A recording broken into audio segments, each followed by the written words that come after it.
just finishing up. Any questions on this upcoming game?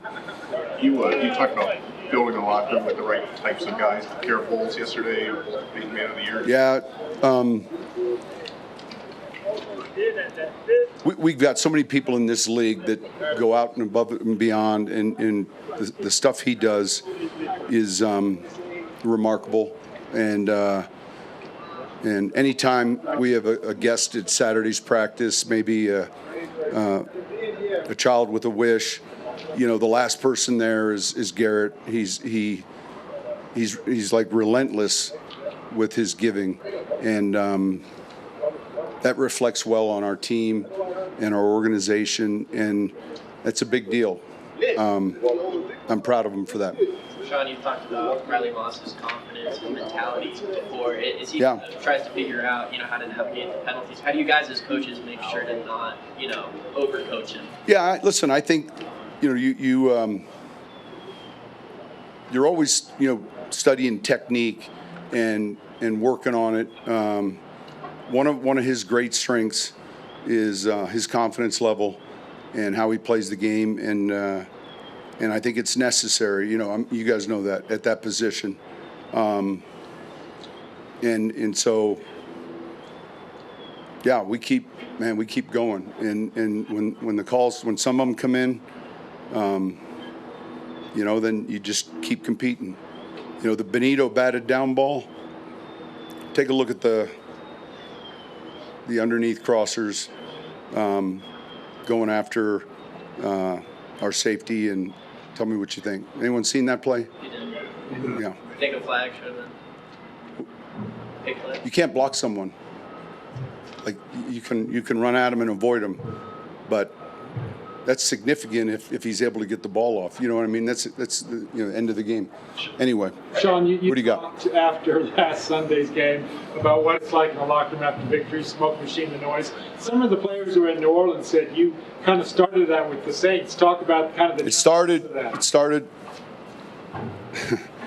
It started with a playoff win in Philly, and the late Mike Ornstein.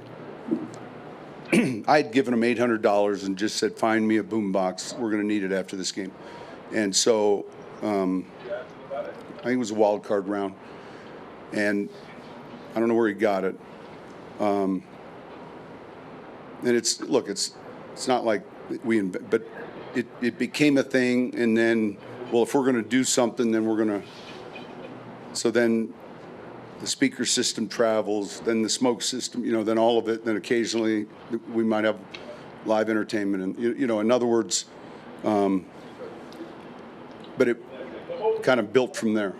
Sean, Iniuwa's Enrique in his kind of first season in the role that he's had now, what do you just like about what you've seen? Man, I would say his technique, and he was, like a big ball of clay where all of a sudden you're starting to see the technique and the leverage and the power.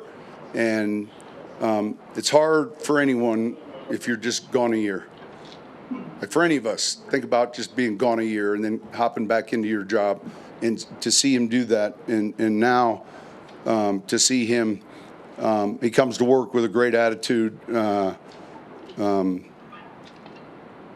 Yeah, he's one of those guys that sometimes, when you play a position he plays, it goes unnoticed. But a big part of what we're doing and why we're successful, especially in the run game, and then pushing the pocket.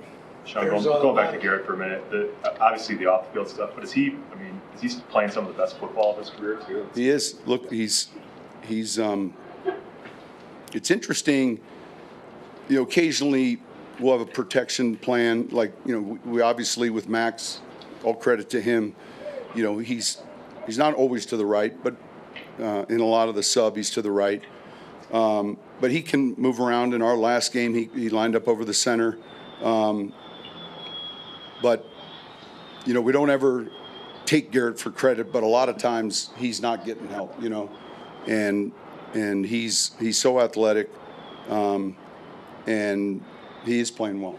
Going back to last week when you had a lot of contract extensions, and you've had a lot the last 16 months, you're not worried about the fat cat syndrome, so to speak, with players after they get paid? Do you have any theory or philosophy on that? Yeah, I think my philosophy, having done this a long time, is you're certainly paying the right type of makeup, and then if the other thing happens, then it becomes a problem. But if you're paying the right type of guys, it works out really well. Zach Allen's led the league most of the year in quarterback hits. Yeah. Has he done that from the interior in your mind? It's a great question. You know, he's so quick off the ball. Now we're trying to pay attention to his pitch count a little bit better. It was a little too much last year, but he bends well. I would say he's one of those guys, like when you talk about stamina and play after play, it's unique. This 98 Crosby the same way. You know, the other day we were talking about a play we'll put in, and then I said, well, we'll call it when he's not in the game. And they said the last 2 games he's played 100% of the snaps, and so we took that play out. Because usually there's a substitution pattern sometimes. But Zach's one of those guys with different position here, but great stamina, and I would say great bend, and there's this, you know, the second part of the rush when it continues, he continues to play hard. A question on, Jordan Jackson. I don't know if you'll need him on Sunday, but, is he a guy that he hasn't gotten on the field much this year? Is that just because you're so deep at defensive line? Listen, how's he been doing? He's been doing well. He's been doing well. When you mentioned the pitch count for Zach Allen, you re-signed him obviously back in the summer. Yeah. That pitch count, is it kind of being mindful of, okay, we've got a long-term plan for him, so... No, it's just strictly health, really. You know, in other words, let's say, that we play 70 snaps in a game, we had 56, 57. In other words, just paying attention to the numbers. That doesn't mean in the criticals he's not. It's just being aware of how much that's going to help him and us, and so it's just monitoring it. Has that been a bigger factor to you defensively when you look at Nick and Cooper moving at like 60% snap count? I just think I think when you have depth, it helps a lot, and I think it's one of the harder things to do in our league. When you're playing inside, and you're playing defensive line. I mean, it's these are short wrestling matches every 6 seconds, and there's a fatigue element to it. Rushing the passer, the same thing, and so it's. I think when you can have guys that can fill in, that's, and it's not always the case. Sometimes you don't have that depth. Coach, how different is it preparing for a team the second time in one season as opposed to the first time? Or is there much difference? No, there is a lot. I felt like, man, I said this already. Offensively, our plan the last time was, was awful. And so I think the difference is with Pete as a new head coach. Obviously, you had a new offense. And then they've made a change, so there'll be some things they want to do differently. I'm sure they'll want to run the ball more, and then they've done a good job at times defensively, and a real, they put us in a pickle last time, and so I think the film this year is important. Sometimes last year's, but the film this year's, I would say, is important. You mentioned last year the difficulty of managing 3 running backs with reps. So what did you kind of learn from that you're able to apply this year? Well, look, if one's a third down back, and then periodically, like Tyler does a lot of other things, but it's just easy to feed 2. And right now, RJ and Jaleel, obviously, TB can get snaps too, but we've utilized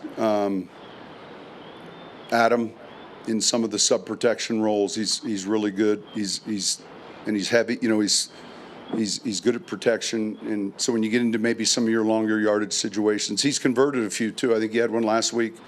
I think he's had 2 now where we've dumped it to him. So, but I think we have a good idea how we're using him. There's plenty of tape on Greg Olson as an offensive coordinator. Will he be different offensively? Well, I think I think the difference would just be, you know, run, pass, race. I'm sure there's some things, you know, that I've known Greg, interviewed him. We've been peers for a long time. I'm sure Pete will have, you know, kind of, hey, a way he wants the game played, and Greg and Pete have worked together, and so there's a value in that. Sean, Dobbins clearly thought last time he played them that the play he got hurt on, that it was a hip drop tackle. The player wasn't fine. Do you have any kind of conversation with? Yeah. Or do you ask about? Well, listen, I'd have to go back and look at it. But generally we might. So you got me ready to go up in my room and look at it again. But I can't even remember how far back ago we played the game. You know, they start running together. But it feels like about a month. So what else do we have? Nate, you know, not putting him on IR. Is there something with the time frame that just hasn't matched up? Everything. It's all good. It's all good.